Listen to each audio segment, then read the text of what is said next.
Olá, Shalom, boa noite a todos. Mais uma vez, bem-vindos. Estamos continuando a nossa série de estudos, verso por verso, do livro de Gênesis.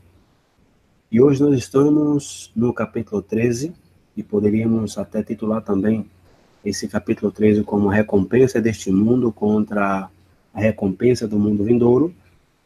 E é justamente o contraste entre o que este mundo pode te oferecer e o que o reino dos céus ele pode também te oferecer. E existe algo muito mais interessante que nós notamos na Bíblia, e é que existem vários casos, né? Tanto o homem quanto a mulher, ambos têm caído em tentação por querer depositar a sua confiança e suas prioridades naquilo que os seus olhos veem. E também vemos que Deus, o Eterno, ele nos exorta a escutar, e de fato, o mais grande mandamento que o Eterno tem dado ao seu povo é justamente escutar. E no livro de Deuteronômio, capítulo de número 6, versículo de número 4, diz: ouve Israel, o Senhor nosso Deus é o único Senhor. E uma vez quando perguntaram a Yeshua, né, uma vez qual era o grande mandamento da lei, Yeshua começou dizendo justamente esse versículo aqui. Então nós vemos que através da Escritura, que o Eterno se comunica com o ser humano através do que os seus olhos veem. E isto é o que justamente, ou seja, é uma mostra de que o Eterno, ele está mais interessado em nossos ouvidos que em nossos olhos. Então isso é algo que continuamente o Eterno ele busca em nós, que tenhamos ouvidos circuncidados, ouvidos dispostos a escutar. E, por outro lado, também o inimigo, ele utiliza a nossa vista, nossos olhos, para justamente, ou aquilo que a gente vê, para nos tentar e nos fazer depositar nossa confiança nas coisas efêmeras, nas coisas deste mundo. Então, no livro de Gênesis, no capítulo 13, no verso 1, começa dizendo: subiu, pois, Abrão do Egito para o lado do sul, ou seja, para o lado de Negueve, ele e a sua mulher, e tudo que tinha, e com ele Ló. E no capítulo 12 fala justamente que Abraão desceu ao Egito porque ele teve fome, e realmente foi geograficamente que Abraão desceu. Literalmente ele desceu ao Egito, e quando fala que alguém sai de Israel, significa que ele está descendo. E quando alguém entra em Israel, é como que ele está justamente subindo. E Abraão, ao descer ao Egito, ele foi por motivos materiais, e a esperança que isso nos dá é que o Eterno usa todas as coisas para o bem daqueles que ele ama, daqueles que ele teme e daqueles que lhe obedecem. Então, apesar de que para Abraão foi uma experiência nada agradável, já que ele teve que estar disposto a expor, por exemplo, Sara, sua esposa, né, a que fosse tomada pelo faraó, e apesar disso, Deus teve misericórdia de Abraão, e aqui no capítulo 13 se mostra justamente como Deus trabalhou justamente nessa ida de Abraão ao Egito. E este é o consolo que devemos ter, sempre e quando sejamos justos diante de Deus. Por isso que em Provérbios capítulo 24, verso 16, disse: porque 7 vezes cairá o justo e se levantará, mas os ímpios tropeçarão no mal. E o número 7 na Bíblia tem a ver com plenitude, é um número de complemento, um número de estar completo.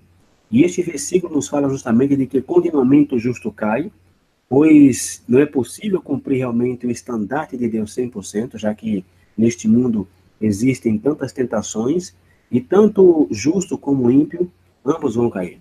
Porém, a diferença entre o justo e entre o ímpio é que o justo se levanta de todas as caídas, porém o ímpio, ele fica aí prostrado. Ele tropeça no mal.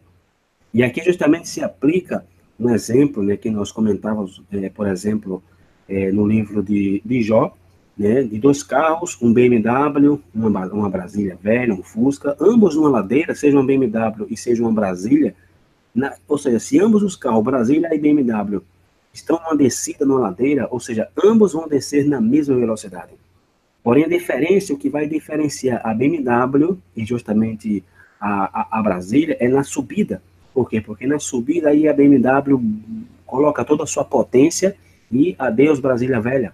Então, assim que nós descemos, ok, né, e devemos também estar consciente que o Eterno não espera que nós nunca caímos. Por quê? Porque ele sabe que nós somos pó e que cedo ou tarde nós iremos cair. Porém, a diferença é como nós vamos reagir diante das caídas E é justamente o que nós fazemos depois que a gente caiu. E existe, como se diz, uma diferença entre ficar no chão caído, entre adotar uma atitude de conformismo ou negligência, e estar justamente disposto a se erguer, a voltar de pé. E essa é justamente a diferença entre os homens que Deus usa e os homens que Deus rejeita. E nós podemos ver isso com Davi, com Saul, porque Davi foi um homem que caiu em vários erros. No entanto, cada vez que ele era confrontado com seu pecado, Davi ele não se justificava. Ou seja, Davi não colocava a culpa nas circunstâncias ou nas pessoas. Davi ele assumia a sua culpa, ele assumia a sua caída e ele clamava por misericórdia, buscava ser justificado por Deus, e o Eterno sempre escutou as orações de Davi, sempre teve misericórdia de Davi. No entanto, nós vemos um contraste, por exemplo, com o rei Saul, que não reagia dessa maneira, ou seja, Saul não tinha a atitude que Davi tinha. Por isso que Saul foi rejeitado por Deus. Por quê? Porque Saul, ele se justificava. Ele colocava a culpa no povo, ele colocava a culpa nas circunstâncias. Ora, Samuel demorou e por isso que eu fiz um holocausto. Então, essa foi a razão pela qual ele foi derrubado pelos amalequitas, e vem representar justamente suas debilidades, suas fraquezas. Então, Saul cai derrubado por sua maldade e por sua desobediência e por sua falta de sinceridade. Então, essa é a diferença entre um reinado que permanece até nossos dias e permanecerá eternamente, um reinado que terminou como um reinado do rei Saul. Então, de modo que se você desceu, então você é um filho, uma filha de Abraão, e hoje é o tempo de subir. Então não fique aí derrotado, derrotada, não se conforme com este mundo, não pense que já não tem mais sentido a tua vida, por quê? Porque em Romanos capítulo 8, verso 28, Paulo fala que sabemos que todas as coisas contribuem juntamente para o bem daqueles que amam a Deus, daqueles que são chamados segundo o seu propósito. Então, um dos capítulos que eu recomendo as pessoas memorizar é justamente Romanos capítulo 8. Por quê? Porque cada vez que você esteja deprimido, deprimida, que você se sinta aí que não vale mais a pena se levantar e já está aí querendo jogar a toalha, leia esse capítulo 8 de Romanos e você vai se surpreender do ânimo que o Eterno te dará através das palavras do apóstolo Paulo. E no caso aqui de Abraão, ele ganhou como bênção ao ter descido ao Egito, o que foi? Riquezas. E no versículo 2 de Gênesis 13 disse, e era Abraão muito rico, ou seja, ao descer ao Egito, Abraão ficou justamente multimilionário. E era Abraão muito rico em gado, em prata e em ouro. E veja justamente a consequência, né? O Eterno usando todas as coisas para o bem, justamente deixando Abraão uma tremenda riqueza, dizendo aqui que ele era muito rico em gado, em prata e em ouro. E, na realidade, isso não tem nada de mal a pessoa ser rica, porque por muito tempo a teologia católica, a teologia romana, em ocasiões dizia de maneira sútil que era mal ter riquezas e que era melhor você ser pobre. Então as pessoas entregavam tudo aí ao sacerdote da Igreja Católica, no intuito de que realmente não valia a pena ter riquezas. No entanto, os frutos dos seus dirigentes mostram tudo o contrário. Nós vemos, por exemplo, o Papa andando em todo luxo, vivendo em todo conforto, em um carro multimilionário. Porém, aqui nós vemos que Abraão ele era muito rico em gado, prata e ouro. Então, na realidade, as riquezas, as coisas que o Eterno nos permite ter, são coisas naturais. Tudo depende de como nós vamos manejar essas coisas e não como essas coisas irão nos manejar, ok? Não é nenhum pecado a gente possuir muitas riquezas. O mal é quando as pessoas deixam que as coisas possuam elas. E por isso que o apóstolo Paulo, em sua primeira carta a Timóteo, capítulo de número 6, versículos 9 ao 10, disse, mas os que querem ser ricos caem em tentação e em laço, e muitas concupiscências loucas e nocivas que submergem os homens na perdição e ruína, porque o amor ao dinheiro é a raiz de toda a espécie de males. E aqui o apóstolo Paulo não está dizendo que é mal ter riquezas. O amor ao dinheiro é a raiz de todas as espécies de males. Não é o dinheiro em si. O dinheiro em si não faz nada. É a pessoa que está manejando o dinheiro que pode justamente usar para o bem ou para o mal. E disse, E nessa cobiça, alguns se desviam da fé e se transpassaram a si mesmos com muitas dores. Então, aqui se menciona bem claro que é a raiz de todos os males, ou seja, não é o dinheiro em si, ok? Senão o amor ao dinheiro. E caímos em pecado quando cobiçamos, quando desejamos ter algo que não nos pertence, ou que está fora da nossa realidade de vida, ou seja, está descontente todo o tempo, né, com o que nós temos, né, com o sentido aí de ingratidão, porque quando a pessoa está descontente com a vida que ela está levando, né, que não tá, eu não tenho um carro do ano, eu não tenho uma casa própria, eu não tenho isso, eu não tenho aquilo, essa pessoa está justamente, ou seja, não é uma pessoa ingrata, não está agradecendo ao Eterno pelo que ela tem. Porque se nós hoje, mesmo sendo pobre, muitas vezes passando aperto, uns aí se apertando cada mês para pagar seu aluguel, a sua luz, a escola, enfim, vivendo a vida aí justamente um pouco assim, meio apertada, se você pegar a tua vida hoje e comparar, por exemplo, com a vida do apóstolo Pedro, a vida dos apóstolos, você é multimilionário. Porque naquela época não existia nem chuveiro, não existia internet, não existia televisão, celulares, né, as roupas que usamos hoje, os sapatos, os perfumes, enfim, perfume existia, lógico, mas não existia o conforto que existia hoje. Então, nós hoje, em comparação com o primeiro século, nós podemos ser mais ricos do que quem era rico justamente no primeiro século. Então, ao estar descontente, né, todo o tempo, com um sentido de ingratidão, no lugar de estar agradecido com o que nós já temos. E vamos ver que apesar de que Abraão tinha muitas posses, muitas riquezas, ele não teve esse problema da cobiça. Ou seja, ele entendeu que tudo isso era passageiro. E no versículo 3, ele diz o seguinte, Gênesis 13, 3. E fez as suas jornadas do sul até Betel, veja bem, até Betel, até o lugar onde a princípio estivera a sua tenda entre Betel e Ai. Ok? E aqui tem um detalhe interessante, porque é que disse no lugar onde ele armou sua tenda, ou seja, ele armou sua tenda em Betel. Betel significa casa, ou seja, Bet tem a ver com casa, e a palavra El tem a ver com Elohim. Betel, Elohim, casa de Elohim. E a palavra Ai significa lugar de ruínas. E a interpretação, justamente a esse detalhe aqui, é que assim como Abraão vivia entre a casa de Deus e entre um lugar de ruínas, também nós atualmente vivemos entre ambos os mundos. Porque, por um lado, nós temos a riqueza do mundo vindouro, temos nossa fé colocada nessa cidade, cujo arquiteto e construtor é o Eterno, que é a cidade do mundo vindouro, a Jerusalém celestial, que é de descer do céu. Porém, por outro lado, também vivemos com os pés nessa terra, que na realidade, tudo desse mundo aqui é passageiro. E às vezes é difícil estar aí tomando decisões adequadas ao viver entre ambos os mundos, já que constantemente temos que resolver onde está justamente colocada nossas prioridades. Então, a grande lição que aqui a gente consegue identificar é ver onde Abraão colocou suas prioridades. E outros personagens que começaram a estudar justamente aqui é Ló, ok? O que nós vamos começar a ver aqui, porque Ló era sobrinho de Abraão, e veremos como Ló, aonde foi que Ló colocou a sua prioridade. Porque nós estamos vendo aqui onde Abraão colocou a sua prioridade, e vamos ver também onde Ló colocou. Vamos ver aqui um contraste entre Ló e entre Abraão.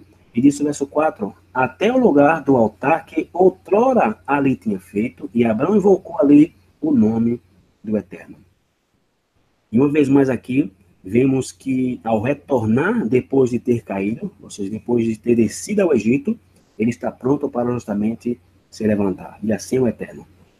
Pronto, após a caída, sempre está disposto a nos levantar. Por quê? Porque assim é a vida do justo, de contínuo retorno, de contínuo techuvá. Techuvá significa um arrependimento.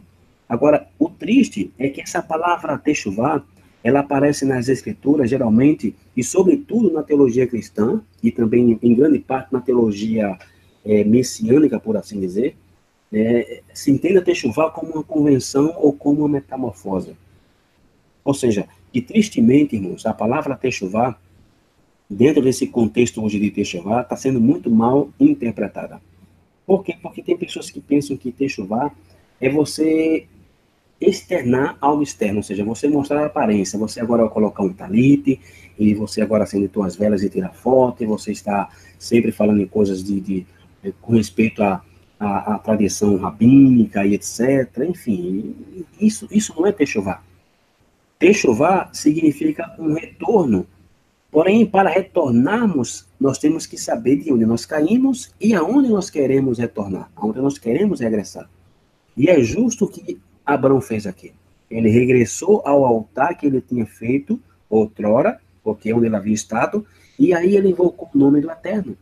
E mais, ou seja, mais que invocar gramaticalmente o nome do Criador, já que no pensamento hebreu, quando você fala de invocar o nome do Eterno, implica buscar viver de acordo às suas qualidades, aos seus atributos, os seus mandamentos, ou seja, retornar ao que o Eterno está nos chamando. Isto é justamente vem a ser o significado mais primitivo de você invocar o nome do Eterno. E o profeta Jeremias, ele de uma maneira poética, ele narra, por exemplo, a tribo de Judá, os acontecimentos trágicos que iriam resultar ao se afastarem do Eterno. E ao final desse lamento de Jeremias, ele faz um pedido, né, que é justamente o tipo de pedido que faria uma pessoa justa. E Lamentações, capítulo 5, livro de Lamentações, capítulo 5, verso 21, disse: converte-nos a ti, Senhor, e seremos convertidos. Renova os nossos dias como dantes. E se nós fizermos esta oração diária, temos por certo que o Eterno, ele sempre irá nos escutar, porque essa é a oração que o Eterno quer que nós façamos. Converte-nos, Senhor. Cria em mim um coração novo, um espírito reto, ok? E nós seremos convertidos. Renova nossos dias como dantes. E um exemplo que podemos aqui citar no âmbito tecnológico é, por exemplo, o plano de voo dos aviões, onde é necessário que exista aí esse plano para justamente saber de onde o avião saiu e aonde o avião tem que chegar. Então, isso é necessário por quê? Porque quando o avião está no ar, ok, nas alturas, o avião ele começa a se desviar da rota, porque a maior parte do avião ele está fugindo da sua rota devido às condições adversas, como chuva, vento e tantos outros fatores. Então, por isso se utilizam aí as coordenadas para saber exatamente a posição na qual se encontra o avião, e é precisamente o trabalho do piloto. O piloto não está ali para pilotar o avião, ele está ali justamente para colocar o avião continuamente na rota, ou seja, num destino a qual o avião já estava programado a chegar. E para nós, o nosso plano de voo vem a ser a Torá. Porque quando Deus anunciou que o povo de Israel seria disperso entre as nações, o Eterno ele antecipa que seu povo seria levado cativo e exorta o povo de Israel a justamente no exílio começar a estabelecer, a fazer marcos.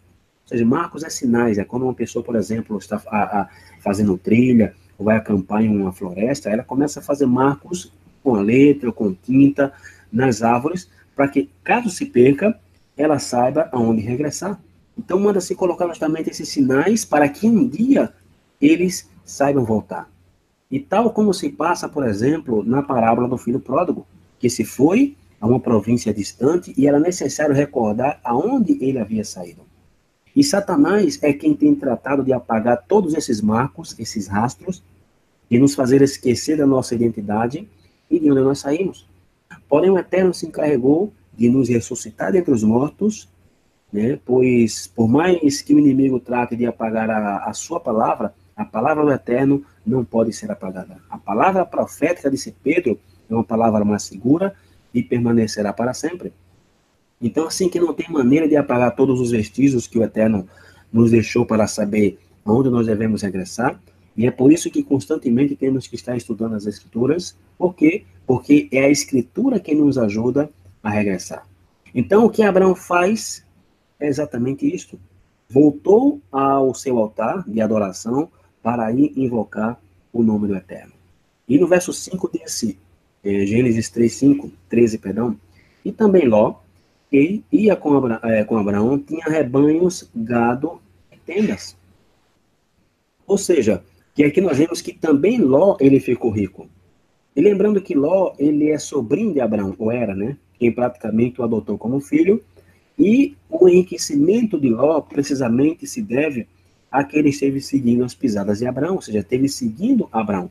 Por isso que Salomão, em sua sabedoria, já que Salomão realmente foi um homem muito sábio, em Provérbios capítulo 13, verso 20, disse que o que anda com os sábios ficará sábio, mas o companheiro dos tolos será destruído. Ou seja, que a bênção que Ló teve se deve à influência do seu tio Abraão. E é uma tristeza que Ló tenha preferido preservar e aumentar seus bens e se esqueceu da procedência desses bens. E no verso 6 segue dizendo: e não tinha capacidade a terra para poderem habitar juntos, porque os seus bens eram muitos, ou seja, Abraão enriqueceu Ló, deixou Ló também multimilionário. Ele disse, de maneira que não podiam habitar juntos, e houve contenda entre os pastores do gado de Abraão e os pastores do gado de Ló. E os cananeus e os perizeus habitavam então na terra. E disse Abraão a Ló, ora, não haja contenda entre mim e ti, e entre os meus pastores e os teus pastores, porque somos irmãos. Ou seja, isso se tornou conveniente para Jó. O contrário de Abraão, que colocou por cima justamente das suas riquezas as pessoas, ou seja, Ló, tudo que nós temos não vai ficar aqui. O importante é que nós somos irmãos, nós temos a mesma fé, podemos ter nossas diferenças, porém estamos seguindo o mesmo caminho, ok? E esta é uma da maneira, ou seja, é uma maneira que ele possuísse os bens materiais, ok? E na verdade, os bens materiais não possuíam Abraão. E é exatamente o que Yeshua fala em Mateus capítulo 6, versos 19 ao verso 21, Mateus capítulo 6, versos 19 ao 21, dizendo, não ajunteis tesouros na terra, onde a traça e a ferrugem tudo consomem, e onde os ladrões minam e roubam.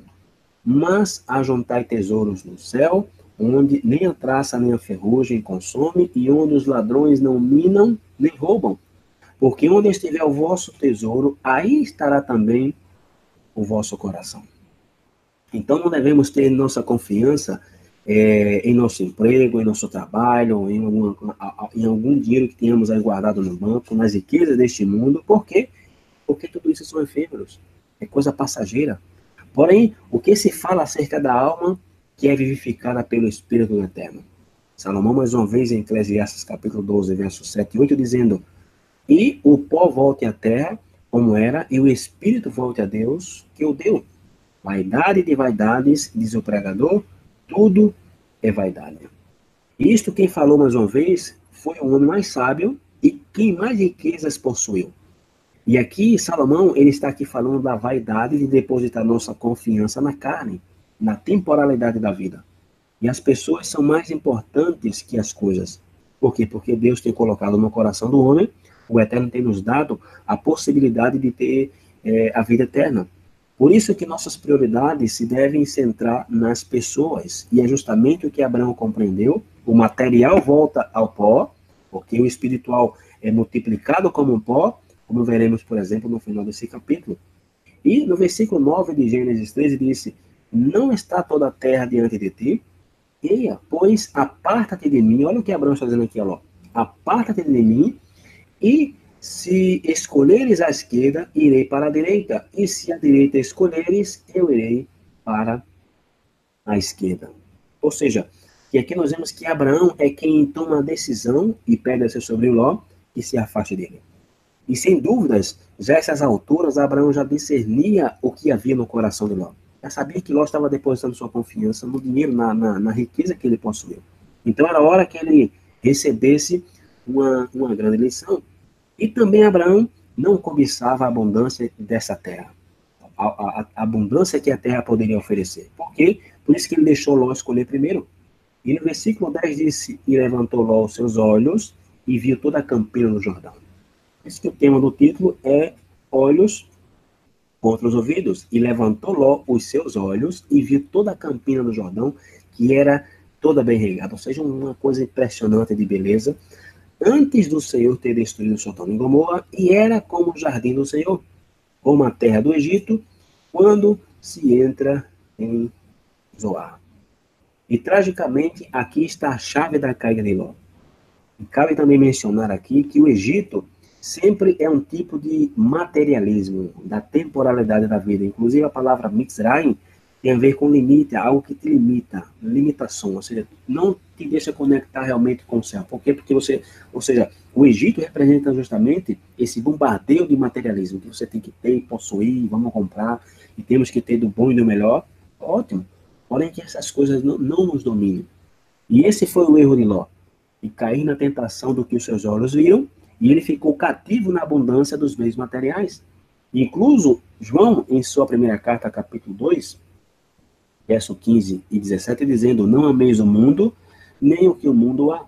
Se alguém ama o mundo, o amor do Pai não está nele. Porque tudo que há no mundo, a concupiscência da carne, a concupiscência dos olhos e a soberba da vida, não é do Pai, mas do mundo.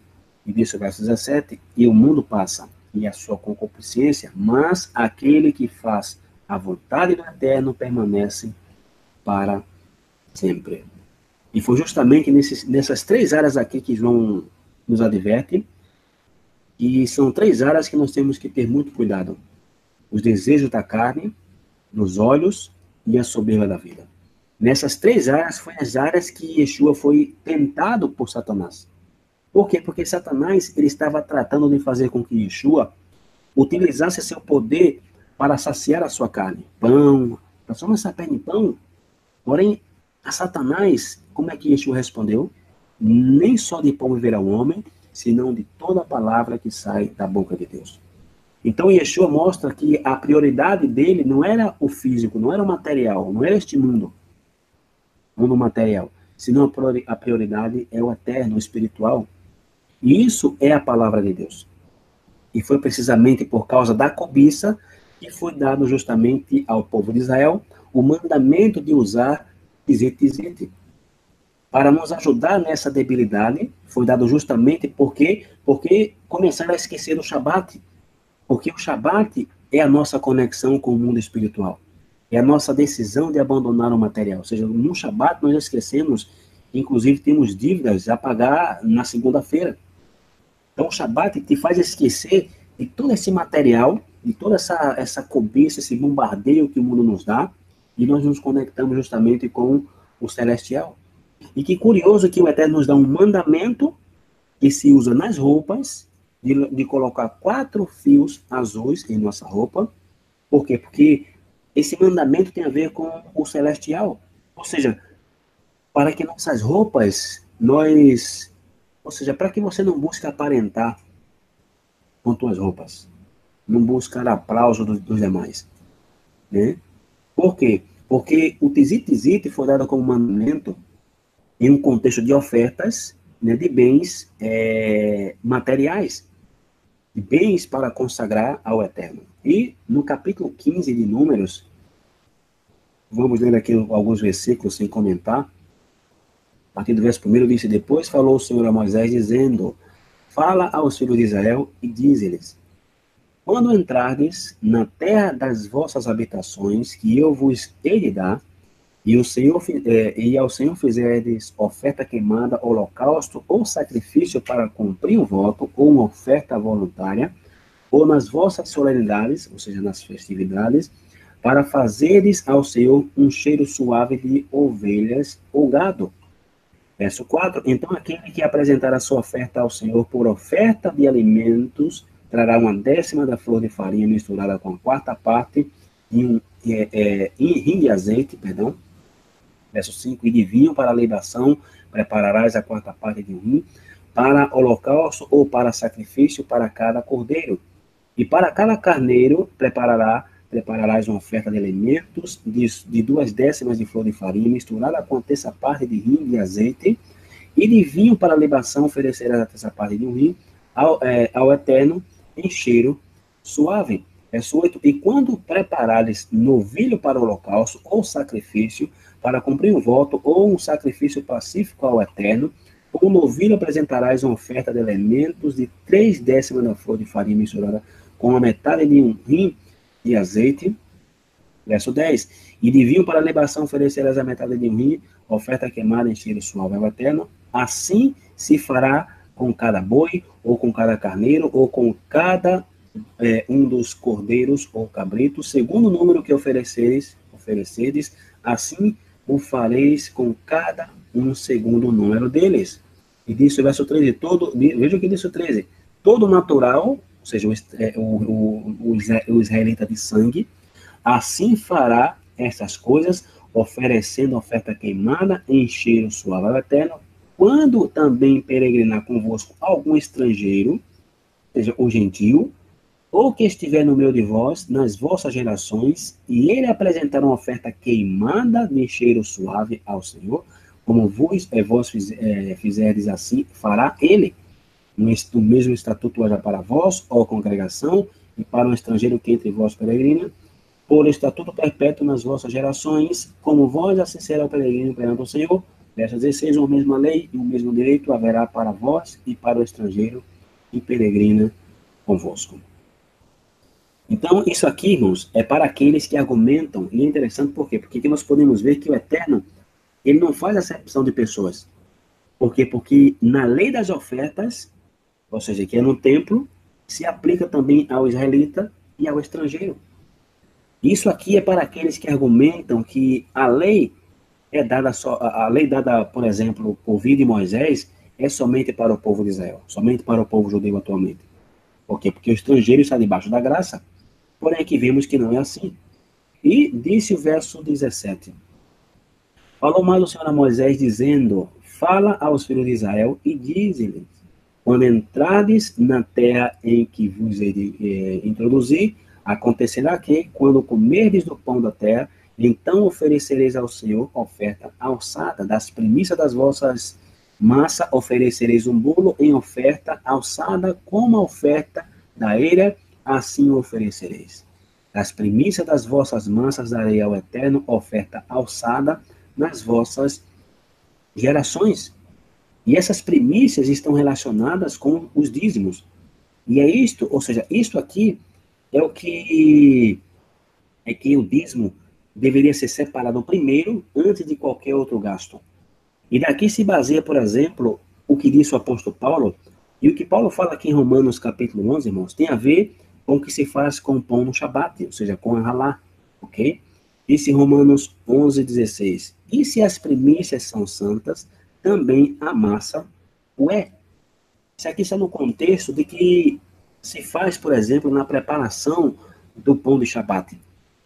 Porque o que é que se faz quando a massa do pão já está preparada para ser assada?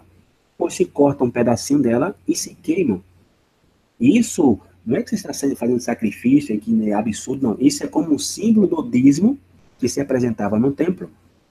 Para quem não fazia e quer fazer, realmente é um mandamento. Temos que cortar um pedaço da massa da halá, separá-la e justamente queimá-la. Por quê? Porque esse é um sinal de que você está cumprindo com as primícias, e as mulheres judias fazem isso justamente antes de assar a halá, que é o óbvio, né? E é uma maneira justamente, simbolicamente, de que você agora está apartando para quem? Para Yeshua, que é o nosso sumo sacerdote. E com respeito a todas as questões do dízimo, temos um estudo gravado em nosso canal chamado Será que o dízimo segue vigente atualmente, né? Não vamos aqui entrar em detalhe nesse tema. Então, recapitulando aqui o contexto, isso de ter a consciência de que Deus está em primeiro lugar, e é justamente considerá-lo como o mais importante. E no verso 22, disse, e quando vierdes a errar, olha o que disse o verso 22, e quando vierdes a errar, e não cumprirdes todos esses mandamentos que o Senhor falou a Moisés, tudo quanto o Senhor vos tem mandado por intermédio de Moisés, desde o dia que o Senhor ordenou, e dali em diante nas vossas gerações, será que, quando se fizer alguma coisa por ignorância, e for encoberto aos olhos da congregação, toda a congregação oferecerá um novilho para o holocausto em cheiro suave ao Eterno, com a sua oferta de alimentos e libação, conforme o estatuto, e um bode para expiação do pecado. E o sacerdote fará expiação por toda a congregação do Senhor de Israel, e lhe será perdoado por quanto foi por ignorância. E trouxeram a sua oferta queimada ao Senhor, e a sua expiação do pecado perante o Eterno, por causa da sua ignorância. Será, pois, perdoado a toda a congregação dos filhos de Israel, mas e mais ao estrangeiro que peregrina no meio deles, porquanto por ignorância sobreveio a todo o povo. E é interessante que no verso 22 disse, e quando vierdes a errar. Agora, isso aqui se refere a algo que a pessoa fez ou fazemos de maneira inadvertida, ou seja, que você não foi advertido que se você fizesse isso, você estaria pecando. Então, quando é assim, menciona que será perdoado, por quê? Porque essa pessoa não fez com conhecimento de causa. Porém, sigamos vendo aqui o que disse, por exemplo, os versículos 27, que disse em diante, e se alguma alma pecar por ignorância, fará expiação do pecado, oferecerá uma cabra de 1 ano, e o sacerdote fará expiação pela pessoa que pecou quando pecar, por ignorância perante o Senhor, fazendo expiação por ela, e lhe será perdoado. Para o natural do filho de Israel e para o estrangeiro que no meio deles peregrina, uma mesma lei será. E para aquele que pecar por ignorância, mas, verso 30, a pessoa que fizer alguma coisa temerariamente, quer seja dos naturais, seja dos hebreus natos, quer dos estrangeiros, injúria ao Eterno. Tal pessoa será extirpada do meio do povo. E, ou seja, observemos, por exemplo, aqui, irmãos, a mensagem desses versículos aqui. Que a gente fala que tal pessoa será extirpada do meio do seu povo. E aqui está falando tanto do natural, do hebreu, natural do sangue, como também do estrangeiro. Aqui está falando de pessoas que foram instruídas, porém com atitude de soberba, de arrogância. Ah, que nada, eu vou morrer de fome, eu tenho que trabalhar no sábado mesmo, porque eu não consigo ver se trabalhar, mesmo sabendo que é um mandamento não fazer isso. Então, tudo isso aqui está relacionado com as primícias e as ofertas, e isto é para nos fazer pensar que assim que, não somente, irmãos, há uma maldição do tipo material, como advertiu o profeta Malaquias, senão que também uma maldição de você ser cortado do meio do povo. Por quê? Porque aqui, estamos falando aqui de pessoas que serão cortadas do meio do povo de Israel. Estamos falando aqui de uma multidão, ou seja, uma mutilação do corpo, ok? Será cortado do povo, e uma vez mais, o contexto aqui é de primícias e de ofertas. E disse o verso 31, pois desprezou a palavra do Senhor e anulou o seu mandamento, totalmente será extirpada aquela pessoa, a sua iniquidade será sobre ela. Ou seja, que essa pessoa que menosprezou o mandamento será responsável do seu pecado por sua necessidade. Ou seja, veja como é sério as pessoas que têm consciência da palavra do Eterno e não a obedecem. Por isso que muitas vezes nós cometemos também até um erro de muitas vezes estar sempre insistindo com a pessoa que ela tem que, ou seja, enchendo uma pessoa, um cristão, qualquer outra pessoa aí, de informação bíblica. Por quê? Porque quanto mais informação bíblica você passa para essa pessoa que não crê na Torá, mais juízo você está acarreando para essa pessoa. Por quê? Porque a quem muito é dado, muito será cobrado.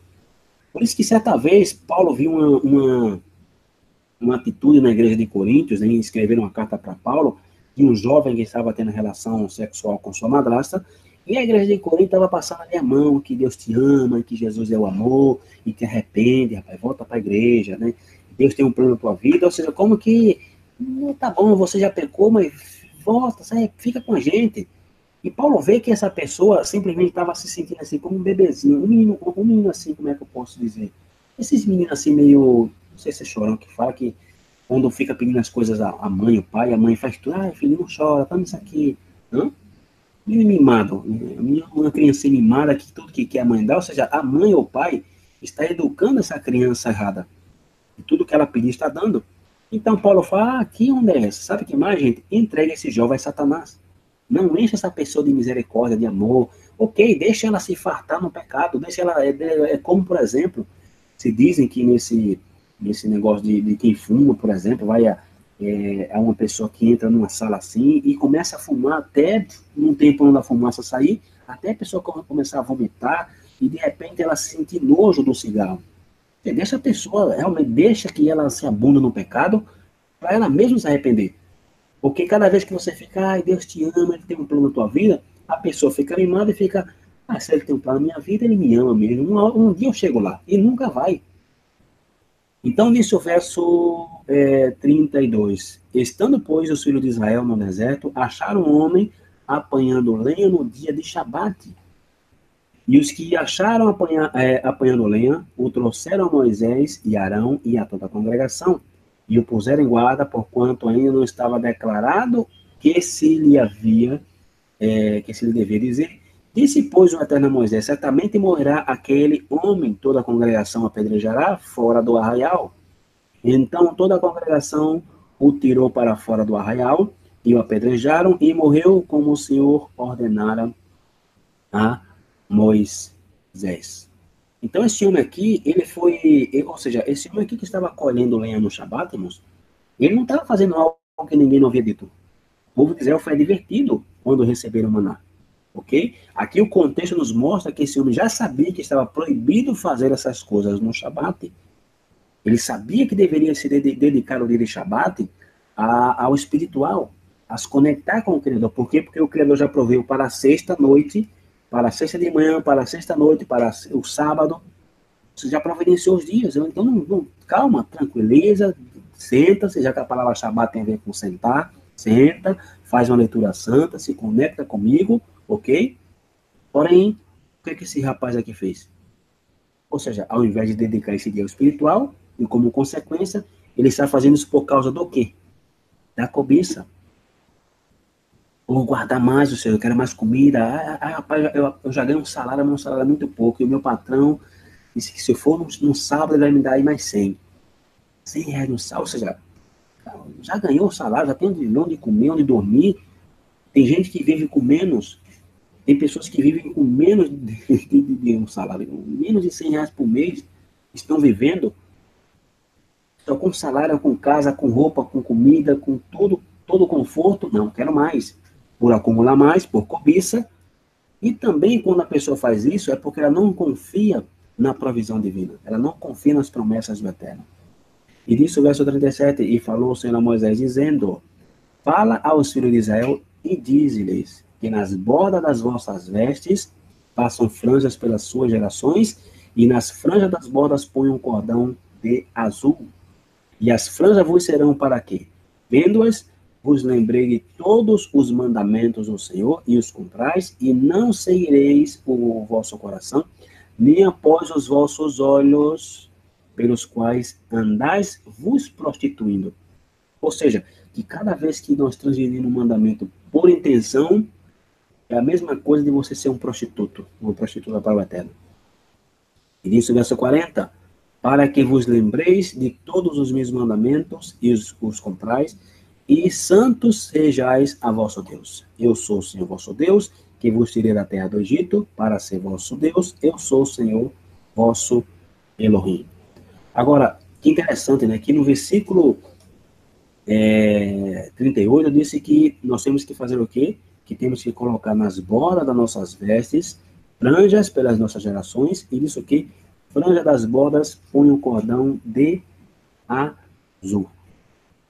Ou seja, veja que interessante que, com respeito a esse cordão azul, a esse tzit, no contexto hebraico, irmãos, quando se fala de trans, de cordão aqui, está se falando aqui justamente de entrelaçado. Por isso que o tzit não pode ser fios soltos.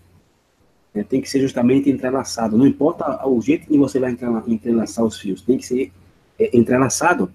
Porém, a Torá não diz especificamente como entrelaçar.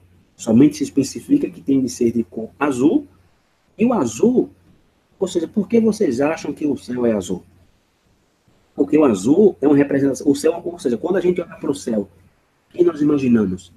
Pois o Eterno habita aí por cima. Seja, nós, embora que saibamos que o Eterno ocupa todo o espaço, porém sabemos que o céu é o trono do Eterno. Então, cada vez que você vê o céu e azul, você está vendo o quê? O espiritual. Ok? Ou seja, o azul na Bíblia é um símbolo de mandamentos. Cada vez que você vê a palavra azul na Bíblia, ou a cor azul em si, ela está relacionada com obediência. Ok? Então, Deus quer que nós nos livramos da cobiça. ok? E esse tizite foi dado como justamente esse mandamento, como uma cerca para nos livrar do que vemos neste mundo material. Por isso que tem que ter um fio azul. Por quê? Porque o azul tem a ver com o quê? Ou seja, cada vez que você vê o azul, você olha para o céu, você está conectando o quê? Como Davi faz? O meu socorro vem do Senhor que está nos céus. Ou seja, que a nossa visão tem que estar no celestial. E algo curioso, né, que nos ordena que nós coloquemos esses fios em nossa roupa. Por quê? Porque se é uma questão de vaidade no ser humano, irmãos, é justamente a roupa. E por quê? Porque pela roupa é onde você sabe o nível social e econômico de cada pessoa. É só você ir no shopping, por exemplo, aí qualquer dia, e você vai ver realmente a diferença entre quem é rico e quem é pobre. Só pelo fato de dar roupa, você já distingue quem tem dinheiro e quem não tem. Então, a roupa é o que justamente faz diferença entre o rico e o pobre. Então, assim que em nossa roupa nos dá o quê? Ou seja, que nas nossas roupas, irmãos, nós temos que dar um sinal. Porém, um sinal não para que a gente seja, sejamos assim, sejamos vistos assim como pessoa. Ai, que gente, olha, esse cara está cheio de dinheiro, gente nova. É interessante que quando a gente compra uma roupa nova, a gente se acha, né? E olha para o pé, olha para a roupa, e não pode dar uma poeira que já limpa. Todo mundo está assim sempre se olhando, ou vendo quem está olhando para a nossa roupa. Por quê? Porque isso já é da natureza humana. Então, assim que em nossas roupas, nós temos que dar um sinal, temos que ter um sinal para não tratarmos de passar uma imagem que nós não somos, ok? Para não estar aí justamente se autoexaltando, nem pensando em coisas deste mundo. Porque se você anda com tizite na rua, pendurado na roupa, ou seja, as pessoas que vão olhar para você, ela não vai olhar para a tua roupa, ela vai ver algo diferente. Que a dona dele faz, enfim, algo, uma curiosidade vai nascer na pessoa. E na realidade é muito difícil que alguém se esqueça de se vestir. Ou seja, quem aqui não quer se vestir com o melhor, com o mais apresentável possível? Nós já fazemos isso por natureza, porque nós queremos chamar a atenção. Inclusive a história de marca, essas coisas, isso tem a ver com a cultura grega.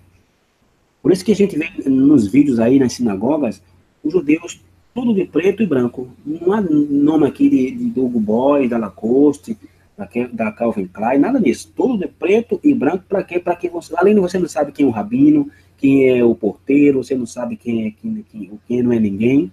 Todos estão iguais.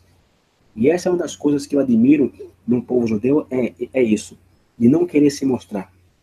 Por quê? Porque se todo mundo sabe preto, quem vai prestar atenção em roupa de ninguém? Porém, o que se passa se em tua roupa tem aí um sinalzinho? O que faremos é justamente recordar, né, que essa roupa que nós estamos usando não é o importante, ok? E o que na realidade importa é o mundo vindouro, é que nós andemos justamente pensando, como Davi fala, que temos que meditar de dia e noite na sua palavra. O que verdadeiramente importa, irmão, não é ficar bem com os homens, não é aparentar que nós somos alguma coisa que as pessoas sabem que não somos nada, mas nós queremos aparentar e temos alguma coisa. Agora nós temos que ficar bem com o nosso Pai. Nós temos que aparentar com o nosso Pai. Então, uma vez mais aqui, como eterna em sua misericórdia nos dá um mandamento para que nos lembremos que este mundo é efêmero, que somos peregrinos aqui e que Ele é o nosso provedor. Então, os dízimos, as primícias, etc., Deus não pede essas coisas, irmãos, não é porque Ele esteja precisando de dinheiro, até porque Ele é o dono de tudo o que nós recebemos. Porém, por que o Eterno pede que devolvemos o dízimo a Ele? Porque ele nos pede que devolvemos a 10ª parte de tudo aquilo que Ele nos dá. Sabe por quê? Porque isso é como uma cerca que está te protegendo contra a cobiça. Porque se você desprende daquilo que você tem, você vai cobiçar o quê? Porém, se você fica, rapaz, se eu der esse dinheiro aqui, eu só investir na obra, se eu fizer tal coisa, eita, vou perder de dinheiro na praia naquele dia, não vou. Ou seja, isso é uma cobiça. Se você não tem essa coragem de fazer isso para o Eterno, pois o teu coração estará onde? Pois no dinheiro. Por isso que Yeshua falou, onde está o vosso tesouro, aí estará o vosso coração. E também nos ajuda, irmão, a não pensar que nós possuímos tudo. E que de nós mesmos depende o nosso sustento. Então, tudo isso nos traz o quê? Equilíbrio. Nos ajuda a nos dar conta que não podemos servir a dois senhores? E em Mateus capítulo 6, verso 24 ao verso de número 32, disse: ninguém pode servir a dois senhores, porque ou há de odiar um e amar o outro, ou se dedicará a um e desprezará ao outro. E literalmente isso acontece. Ou você se dedica realmente às coisas do mundo, a buscar, porque se você realmente está com ganância, que já tem uma casa e quer outra casa, por isso você vai ter que trabalhar muito mais. E aquela coisa, Salomão fala que aquilo que os olhos veem não saciam. Uma hora você quer uma casa no campo. Quando você consegue a casa no campo, qual vai ser a tua próxima investida? Uma casa na praia. E assim você vai ter sempre querer ter outra coisa. Vai trocar de carro, já saiu um novo lançamento aí da Honda, e a nova BMW, o novo, e por esse novo celular, o relógio que canta agora, enfim. Estamos sempre querendo outras coisas. Então, se você está querendo essas coisas, você vai dedicar mais tempo ao trabalho. Por quê? Porque você vai ter que trabalhar mais duro agora para pagar alguém, por exemplo, para cuidar da tua casa no campo. Nem sequer poderá desfrutar dos teus bens. Por quê? Porque você vai ter que trabalhar para manter o que você não pode desfrutar. E disse aqui, desprezará o outro, não poder servir a Deus e a mamão, ou seja, o dinheiro. Por isso vos digo, não andeis cuidadosos quanto à vossa vida, pelo que haveis de comer, ou pelo que haveis de beber, nem quanto ao vosso corpo. Pelo que haveis de vestir, não é a vida mais do que o mantimento, e o corpo mais do que o vestuário? Olhai para as aves do céu, que nem semeiam, nem cegam, nem ajuntam, em celeiros, e vosso Pai celestial as alimenta. Não tendes vós muito mais valor do que elas? E qual de vós poderá, com todos os seus cuidados, acrescentar um côvado à sua estatura? E quanto ao vestuário, por que andais solícitos? Olhar para os lírios dos campos, você para que está preocupado, irmão, em querer mostrar uma coisa que você não é? Ai, que tem que comprar essa roupa porque é a nova moda. Ou seja, quanto mais simples, melhor, irmão. Quanto ao vestuário, por que andais solícitos? Olhai para os lírios do campo. Olha como eles crescem. Não trabalham, nem fiam. E eu vos digo que nem mesmo Salomão, em toda a sua glória, se vestiu como qualquer deles. Pois se Deus assim veste a erva do campo, que hoje existe e amanhã lançada no forno, não vos vestirá muito mais a vós, homens de pouca fé. Não andeis, pois, inquietos, dizendo: que comeremos, ou que beberemos, ou com que nos vestiremos, porque todas essas coisas os gentios procuram. Certo, vosso Pai Celestial bem sabe que necessitais de todas estas coisas. Então aqui se faz menção de que são os gentios que vivem assim. Porém, se você se considera um gentio, porém você está entendendo que você foi enxertado no povo de Abraão, então você já não é mais um gentio. E se não sois gentios, então não se comporte como gentio. Então, Yeshua está dizendo que são os gentios que buscam essas coisas, ou seja, que são os gentios que estão preocupados e o meu aluguel, e que etc, e que eu tenho que ter, e que eu vou comprar, e o que eu faço, e a luz, vão cortar e você despegar, ou seja, eles é que estão preocupados com isso, ok? Eles estão preocupados com o futuro. Porém, no conceito, no pensamento bíblico hebraico, irmãos, o futuro está na nossa costa, nas nossas costas, ou seja, o futuro no pensamento na Bíblia, por exemplo, a palavra tamu, por exemplo, e a palavra mará, que tem a ver com o tempo, né? Ou seja, o futuro na Bíblia, no pensamento hebraico, no pensamento hebreu, ele está atrás de nós. Ok? E o passado está na nossa frente. Por quê? Porque o futuro não nos pertence. Como é que você vai saber do futuro? O futuro é um termo no escuro. Então, por isso que na mentalidade bíblica hebraica, o futuro está atrás de nós. Por quê? Porque nós não conseguimos ver, então nós temos que trabalhar nossa vida em base ao passado. Ou seja, por quê? Por isso que se faz, lembrai-vos das veredas antigas, ou seja, do passado. Uma coisa antiga não é uma coisa nova, nova está no futuro ou no presente, uma coisa passada. Então, os gentios é que ficam imaginando o futuro, e que agora e amanhã, ou seja, o amanhã não nos pertence, o amanhã não existe, nunca vai chegar o amanhã. Por quê? Porque quando chegar o amanhã vai sempre estar dizendo, e amanhã, e amanhã, e amanhã nunca chega. Mas, no verso de número 33, disse Yeshua: mas buscar primeiro o reino de Deus e a sua justiça, e todas estas coisas vos serão acrescentadas. Não vos inquietem, pois, pelo dia de amanhã, porque o dia de amanhã cuidará de si mesmo, ou seja, já comeu, dormiu, tomou banho, vestiu. Ou seja, então isso é o que nós necessitamos para o dia de hoje. Ou seja, o amanhã a Deus pertence. Basta a cada dia o seu mal. Então, em termos práticos, é um absurdo que tenha pessoas que transgridam o Shabat e vão trabalhar nesse dia, por quê? Porque duvidam que Deus seja capaz de suprir suas necessidades. Okay? E não é uma pessoa, por exemplo, que está começando agora na fé. Não, uma pessoa que está começando na fé, existe uma exceção. Okay? Porém, as pessoas que conhecem a fé, já estão praticando a fé algum certo dia, e compram no Shabat, e vendem, e recebem, fazem negócio, mas é só para receber. Ou seja, se você está recebendo, se você, por exemplo, tem um mercado, uma loja, sei lá o que for, e chegou algo para te entregar, você não pode programar para vir na segunda, não. Só posso no domingo, então eu compro na semana que vem. Mas não, é só receber. Mas se você recebendo, você está fazendo o entregador trabalhar para te entregar.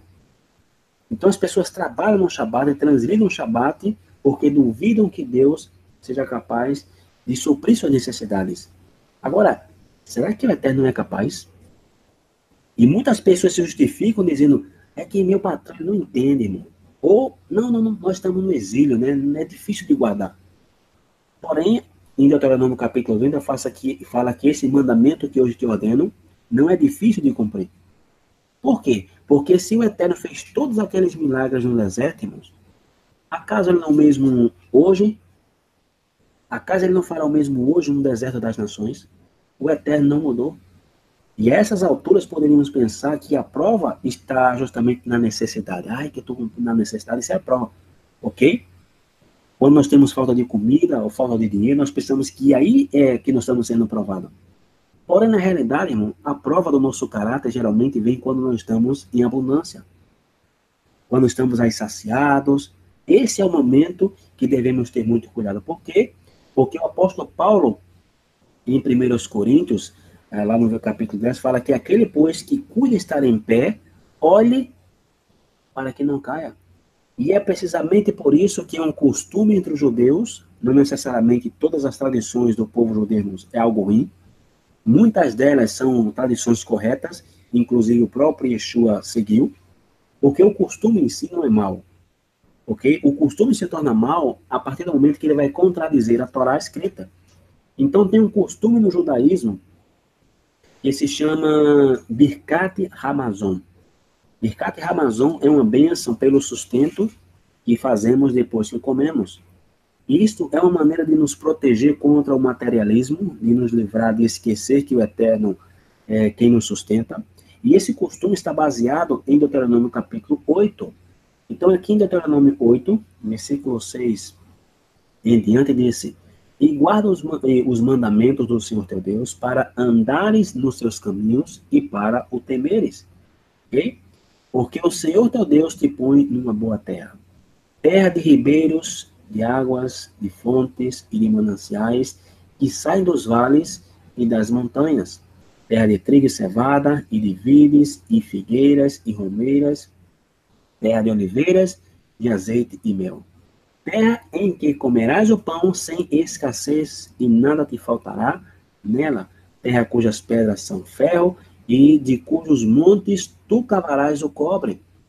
Verso 10. Quando, pois, tiveres comido e fores farto, louvarás ao Senhor teu Deus pela boa terra que te deu. Verso 11.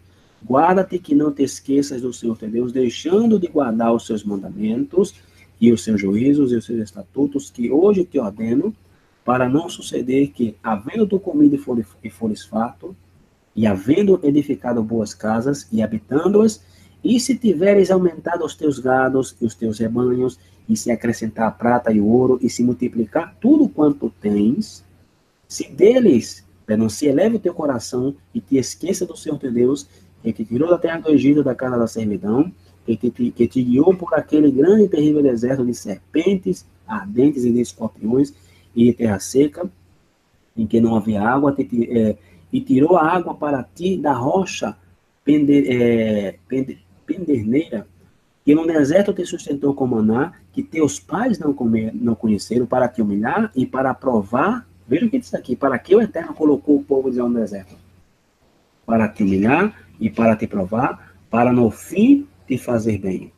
E digas no teu coração, a minha alma e a fortaleza da minha mão me adquiriu este poder.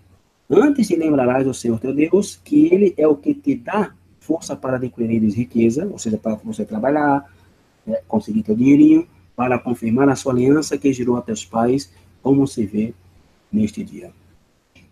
Então, assim que, nesse texto aqui de Deuteronômio, é onde se basearam para se fazer essa bênção, esse bicate na Amazon pelo sustento, antes, ao terminar de comer.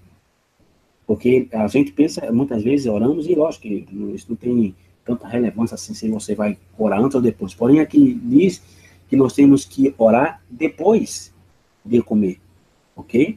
Porque que fala aqui, quando, pois, tiveres comido e fores fartos, ou fores farto, louvarás ao Senhor, teu Deus, pela boa terra que te deu. Não é depois, não é antes, é depois.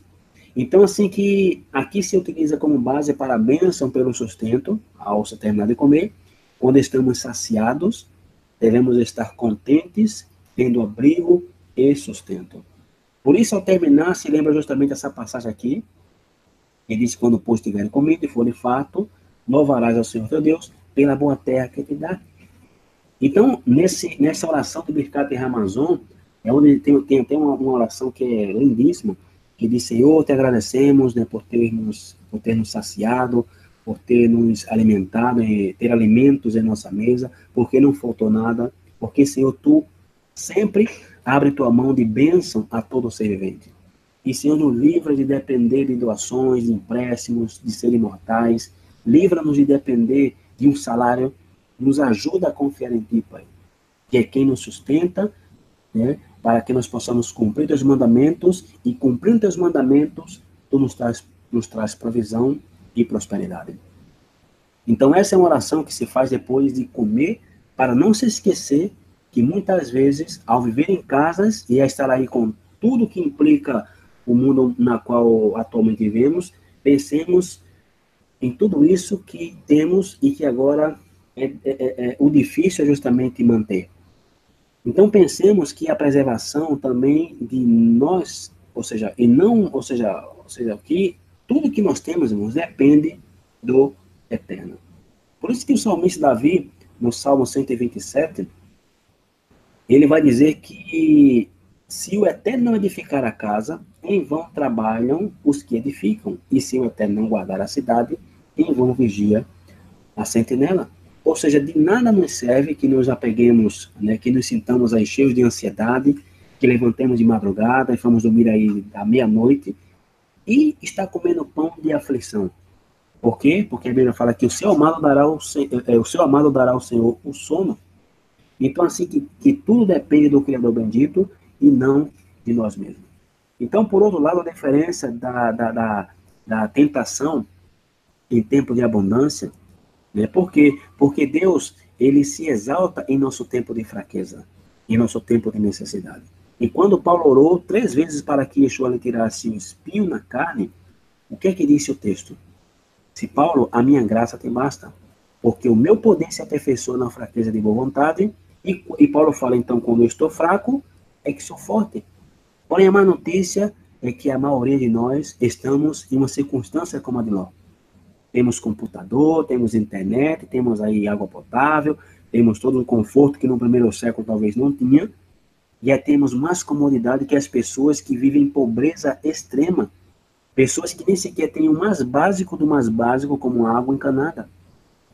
Ou seja, olhando assim, irmãos, nós somos multimilionários em comparação com essas pessoas. Então, voltando ao livro de Gênesis para concluir, capítulo 13, versículo 11, disse, então Ló escolheu para si toda a campina do Jordão e partiu Ló para o oriente e apartaram-se um do outro. Agora, Ló, ele preferiu se afastar da influência de Abraão por causa do quê? Da sua cobiça, do seu desejo de preservar ou de obter mais riquezas. Agora, o que é que nós faríamos no lugar de Ló? Ou seja, temos duas opções.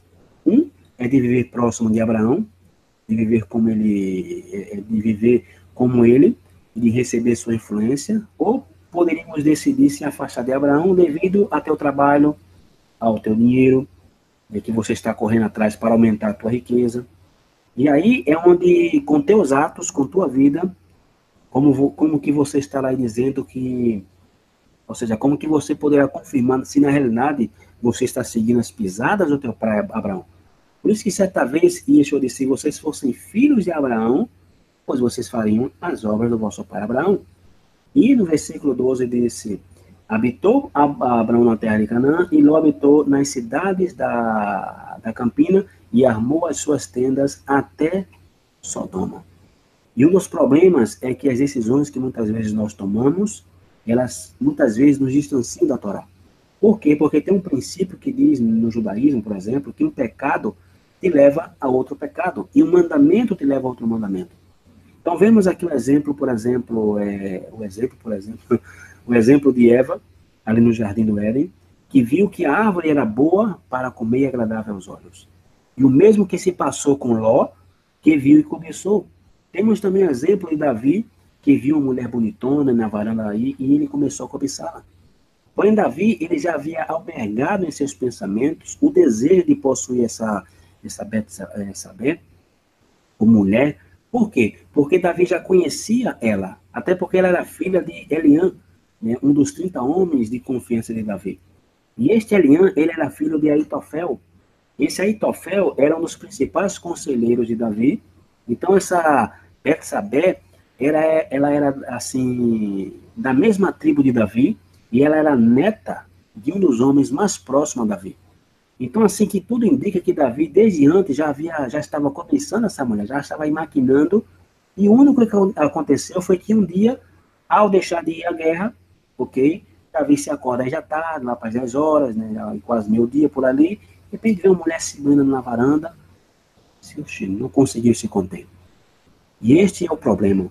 E quando vemos algo e começamos a cobiçar, estar constantemente. Porque quando você cobiça algo, seja o que for, um relógio, um carro, uma roupa, isso fica na tua cabeça. Isso é algo gradual, que isso vai justamente nos envolvendo, até que se converte em algumas fortes, e tudo por quê? Porque estamos albergando todos esses pensamentos na nossa cabeça. Verso 3 disse, ora, eram maus os homens de Sodoma e grandes pecadores contra o Eterno. Isso é algo que geralmente acontece. A abundância extrema deste mundo está associada com o quê? Com a imoralidade, com o materialismo, ok? E o materialismo, ele tem um custo. E isso nós podemos observar, por exemplo, em cidades do tipo, por exemplo, de Las Vegas, nos Estados Unidos. Hoje temos que estar,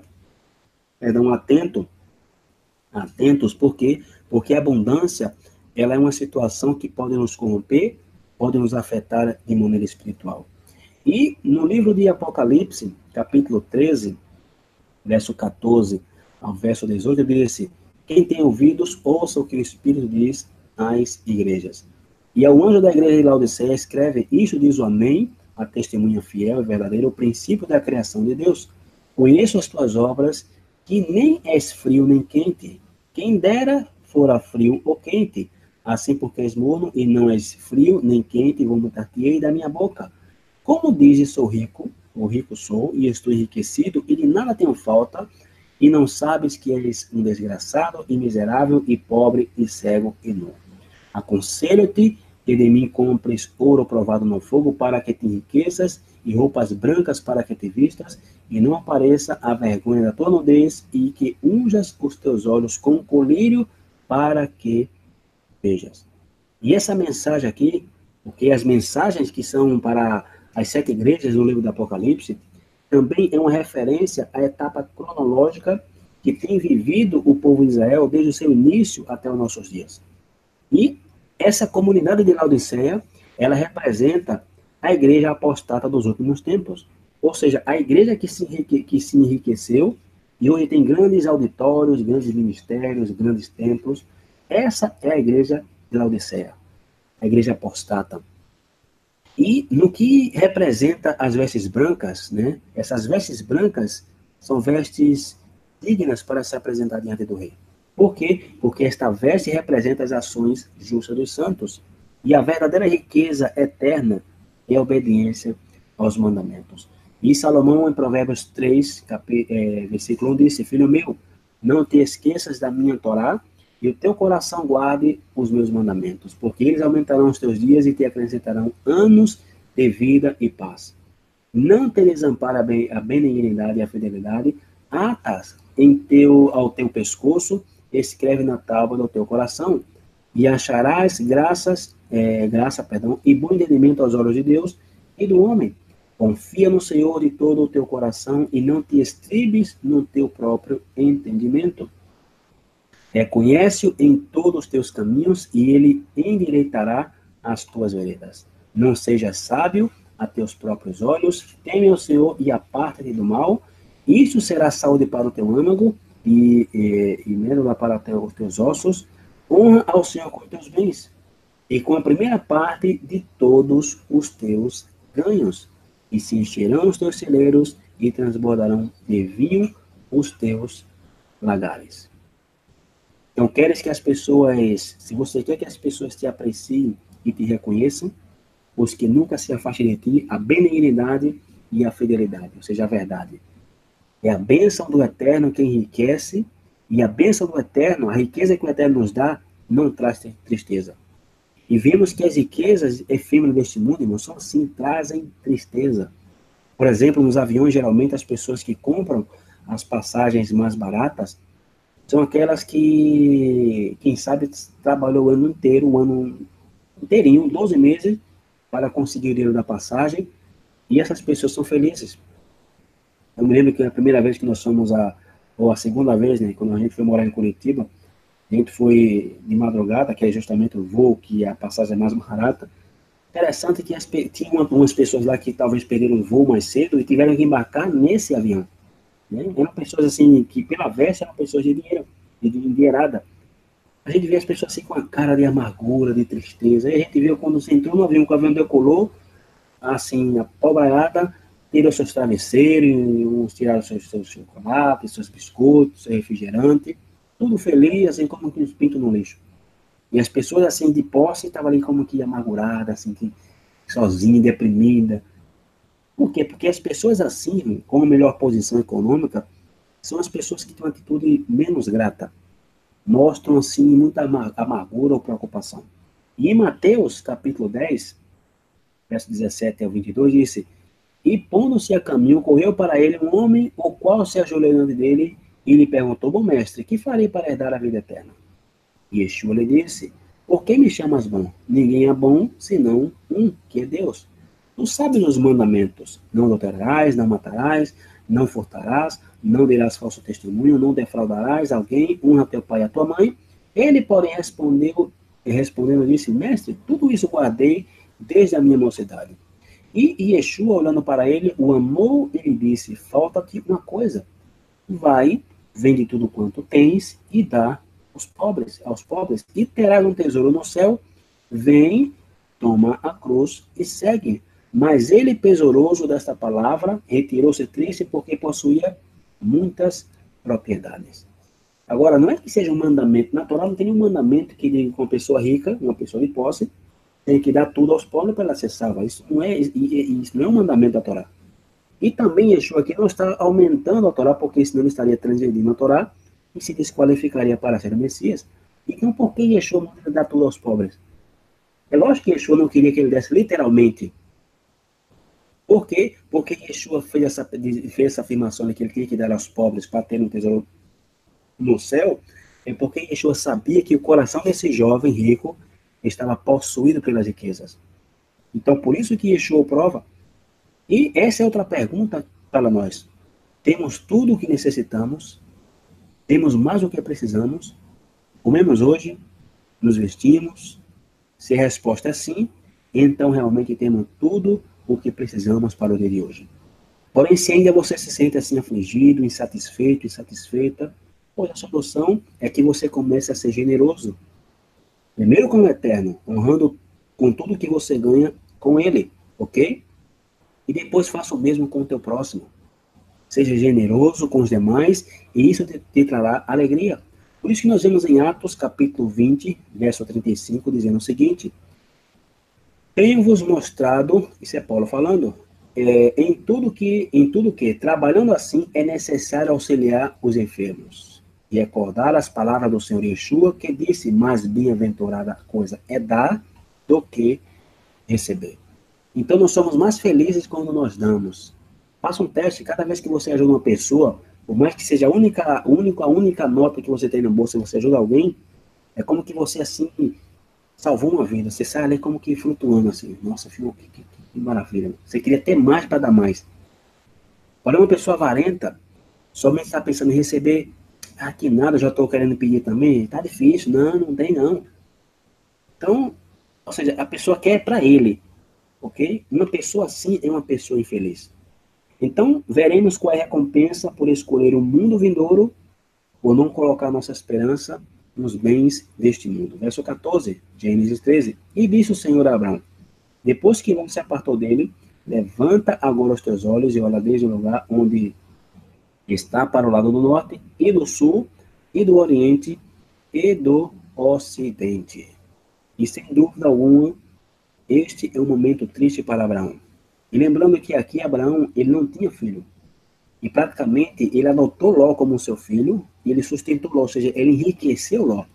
E agora Ló está virando as costas para Abraão por causa dos bens materiais. E aqui quando Deus consola Abraão, lhe mostrando que ele tomou a decisão correta. Verso 15, porque toda esta terra que vês, ele te dá a ti e a tua descendência para sempre. E este é o título de prioridade da terra de Israel, firmado pelo Eterno, pelo Criador dos céus e da terra. E isso está no processo de se cumprir. Verso 16. E farei a tua descendência como o pó da terra, de maneira que se alguém puder contar o pó da terra, também a tua descendência será contada. Ou seja, que a descendência de Abraão está surgindo do pó. E você e eu somos parte dessa descendência. Por quê? Porque o Espírito do Eterno está literalmente soprando no vale dos ossos secos. Nós éramos esses ossos secos, cheios de pó, ok, de poeira, e daí o Eterno está nos levantando dos mortos. Verso 17. Levanta-te, percorre essa terra no seu comprimento e na sua largura, porque a ti te darei. E Abraão mudou as suas tendas e foi e habitou nos carvalhais de Mamré, que estão junto a Hebron, e edificou ali um altar ao Senhor. E no livro de 2 Pedro, capítulo 2, verso 6, disse, e condenou a destruição as cidades de Sodoma e Gomorra, reduzindo-as a cinza, e pondo-as para exemplo aos que vivessem impiamente. E livrou o justo Ló, afadado da vida dissoluta dos homens abomináveis, porque este justo, habitando entre eles, afligia todos os dias a sua alma justa, por isso via e ouvia sobre as suas obras injustas. Ou seja, você e eu podemos cometer os mesmos erros que Ló cometeu. Você e eu temos sido justificados e nos foi dada a promessa, foi dado os pactos e estamos seguindo as pisadas do nosso pai Abraão. Porém, que não sejam nossos bens, que não seja o nosso trabalho, a nossa casa, o carro que você possui, o dinheiro, que nos afastem do nosso pai Abraão. Que não sejam os bens deste mundo que nos afastem da Torá. Então, se você caiu no erro de Ló e se afastou, ainda há esperança. Apesar de que Ló perdeu tudo, perdeu todos os seus bens, terminou perdendo sua família ao sair de Sodoma e Gomorra, terminou cometendo atos vergonhosos com suas próprias filhas, porém, ainda assim havia uma esperança. E neste caso de Ló, nesses atos vergonhosos, surgem quem? Duas nações, os Moabitas e os Amonitas, que foram inimigos da terra de Israel, da nação de Israel. Porém, mesmo surgindo os Moabitas que foram inimigos de Israel, o Eterno usou isso para o mal, para o bem, perdão. Por quê? Porque sempre há esperança. Inclusive, olha quem vai surgir na genealogia do Messias. Mateus 1, verso 1. Livro da geração de Yeshua, Messias, filho de Davi, filho de Abraão, verso 5. E Salmão gerou a Raabe e, disse aqui, a Boaz. E Boaz gerou a Ruth, gerou de Ruth a Obed, e Obed gerou a Jessé. Ou seja, que na genealogia de Yeshua, se considera Ruth uma moabita, filha de Abraão. Ruth é descendente de Ló. Era uma moabita, no entanto, ela foi considerada filha de Abraão, e nada menos que de Ruth vem quem? Ruth é a bisavó de Davi, do qual descende Yeshua. Então, assim que nós podemos ver que existe esperança. Então, se as riquezas deste mundo têm te enganado, este é o momento de você parar para se retificar da maneira em que Ruth fez. Por quê? Porque Ruth foi capaz de retificar seu caminho e de entender que o mundo vindouro é o único que vale a pena. Todo demais é vaidade de vaidade. E vamos concluir justamente aqui lendo, por exemplo, o livro de Josué, porque também no livro de Ruth, né, Ruth capítulo 1, perdão, eu me esqueci de ler, Ruth 1, 16 disse mais, porém, Ruth, não me inste para que te abandone, e deixe de seguir-te, porque onde quer que tu fores, eu irei, onde quer que possuires, ali possuirei eu, o teu povo é o meu povo, e o teu Deus é o meu Deus. Onde quer que morreres, morrerei eu, ali serei sepultada. Faça-me assim o Senhor, e outro tanto, se outra coisa que não seja a morte me separar de ti. Vendo Noemi que tudo estava resolvido, aí com ela deixou ele falar. Ou seja, e este é o chamado. Você e eu temos vivido e vivemos em um mundo similar a de Sodoma e Gomorra. Nós estamos entre Betel, a casa do Eterno, e Ai, ruínas. Então, em nosso coração, estamos tendo que decidir entre ambos os mundos. O Olam Rabá, o mundo vindouro, e o Olam Hazé, esse mundo presente. Então, que não aconteça conosco o que se passou, por exemplo, com Acã, em Josué capítulo 7, verso 20, depois concluímos. Disse, e respondeu Acã Josué, e disse, verdadeiramente pequei contra o Senhor Deus de Israel, e fiz assim e assim. Quando vi entre os despojos uma boa capa babilônica e 200 ciclos de prata e uma cunha de ouro do peso de 50 ciclos, obsei-os e tomei-os, e eis que estão escondidos na terra, no meio da minha tenda, e prata por baixo dela. Então vivemos em cidades que vão ser destruídas quando o reino do céu se manifesta. Tudo que hoje nós vemos hoje vai se queimar, vai se passar pelo fogo. Então, que não nos passe o mesmo que se passou com este Acã, que cobiçou algo de Babilônia, o que se passou com Ló, que cobiçou algo de Sodoma, e não depositar nossa confiança e não colocar nossas prioridades neste mundo, senão no mundo vindouro. E Pai, te agradecemos por esse estudo, Senhor. E quero te pedir, Senhor, e fazer a mesma oração do rei Davi, e disse que levantarei os seus olhos aos céus, para os montes, de onde vem o nosso socorro. E o nosso socorro vem de ti, Pai, que fez os céus e a terra. E tu não deixarás vacilar os nossos pés, aquele também que guarda, não tosquenejará. Eis que não tosquenejará, nem dormirá o guarda de Israel. E Pai, a quem te guarda, Senhor? Tu és a sombra da tua direita. O sol não te molestará de dia, nem a lua de noite.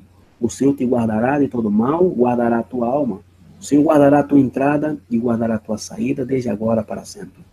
Te agradecemos, Senhor, porque a tua misericórdia, porque no dia de hoje, tu nos faz um chamado de colocar nossos olhos no espiritual e no mundo vindouro. E nos livrar da tentação de seguir a Sodoma e a Gomorra e os princípios deste mundo, de cair na tentação de pensar que de nós depende o nosso sustento. Ou seja, nos ajuda a seguir as pisadas do nosso pai Abraão, para sermos dignos de depositar, de possuir essa terra que tu prometeste a Abraão, a Isaac e a Jacó. Nos ajuda a não confiar em nossa força, em nosso trabalho, em nosso dinheiro, ou nas pessoas, com o preço de transgredir os teus mandamentos e deixar de seguir o teu reino e a tua justiça. Muito obrigado, Pai. Te pedimos isso em nome e pelos méritos de Yeshua. Amém. Shalom a todos. Muito obrigado mais uma vez e até a próxima.